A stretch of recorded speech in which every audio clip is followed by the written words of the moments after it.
Howdy, hey everyone.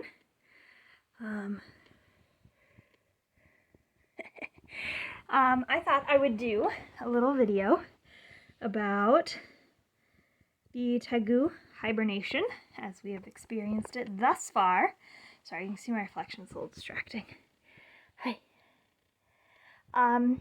So Maeve is still hibernating. Tegus don't hibernate in the way that is traditional for hibernation, for the term hibernation. It is, they do a more brumation, which is just a different, the bodies do different things between hibernation and brumation. So anyway, technically she's brumation.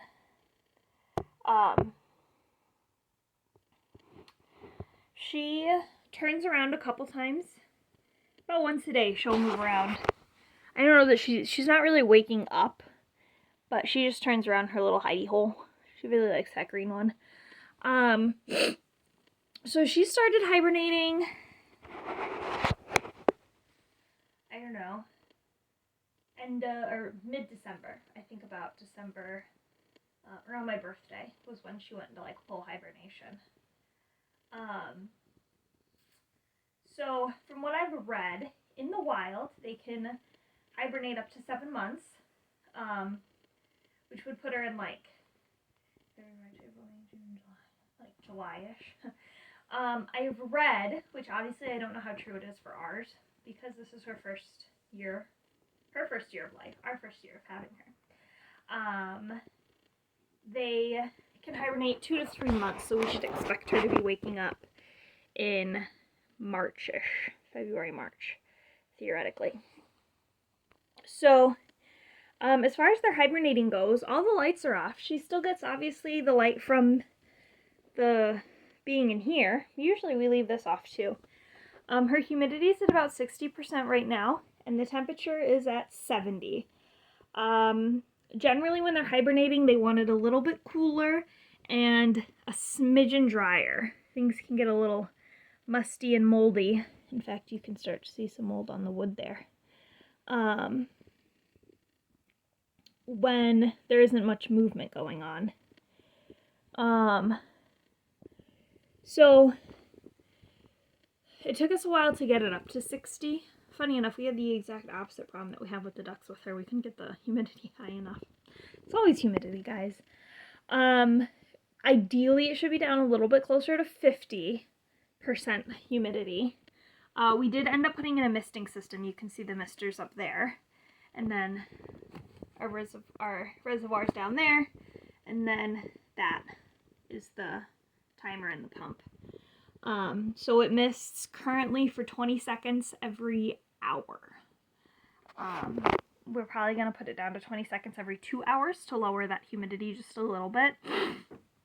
But it does fluctuate between about 45 and 60 pretty comfortably. So I'm hesitant to put it down. Once we get into the summertime and she wants that higher humidity, we'll probably go up to, I don't know, a couple minutes every hour or so. We'll see.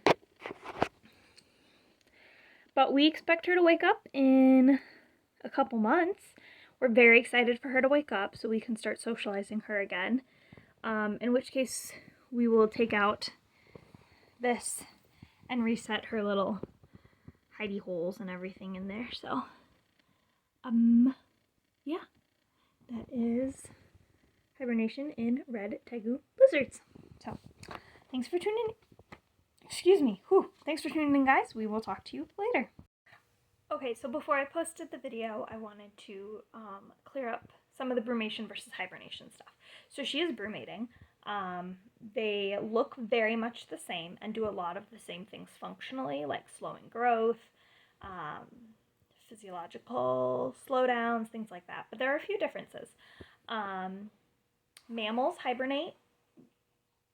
Reptiles brumate. Both mammals and reptiles eat a lot more to build up fat stores, but reptiles will also eat a lot more to build up glycogen. which is a sugar to help with the muscles. And their fat stores primarily go to egg and reproduction. And there are some there are some reptiles that will not reproduce unless they have a chance to brumate. In addition to that, mammals need more oxygen during hibernation than reptiles need for brumation typically. They can survive with lower oxygen levels. And reptiles will occasionally wake up during their brumation. If the weather's mild, they'll get up, sunbathe, go back to sleep. Mammals typically hibernate the whole time, and they don't get up. Sometimes reptiles will get up to drink. Mammals typically don't need to drink. Sometimes reptiles will. I haven't seen Maeve get up to drink at all. It's possible she is when we're not in there. But also she absorbs water through her skin, through the humidity, so she may not be finding it necessary. And we have noticed that once we got the misters in there, she started moving out of her little log. So she might be moving out to get the mist on her. So anyway, that's some of the differences between brumation and hibernation. So she is brumating, not hibernating, but they're very similar. So thanks for tuning in, guys. We'll see you Friday for sure.